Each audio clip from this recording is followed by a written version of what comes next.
Good news, Pastor Wendy. Good news? Yes, good Easter news. is here? Well, not that good. Oh, okay. It's the last Sunday in Lent. Well, we're getting closer. But this is the hardest week yet.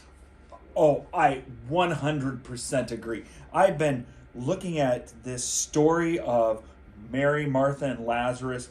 Jesus is with his disciples when he receives word that his close friend Lazarus is sleeping, as he puts it. The disciples don't really get it, but he's dead. And everybody's thrown into this just overwhelming grief. Yeah, well, death is hard. Grief is hard. It's one of the hardest parts of our life to understand that, especially when you love someone. Mhm. That's what our book this week is, I Still Believe, by Jeremy Camp. It's his memoir about his life when he was early in his career and he met a woman named Melissa that he deeply fell in love with, only to find out that she had cancer. And so it's their battle and their journey with this cancer, and it's like an emotional roller coaster that they go on. And in this story, they face death. Only unlike Lazarus, Jesus doesn't bring her back.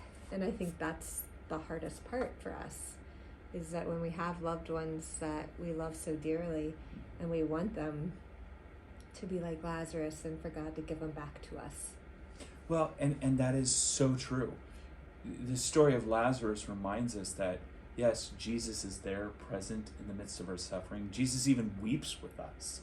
And we get this glimpse in Lazarus's rising that he lives again, only to realize, when we're really honest about it, he has to face death yet again too. And really, the good news is that Jesus is there with us. And the promise is that Jesus, in his death and resurrection, reminds us death is never forever.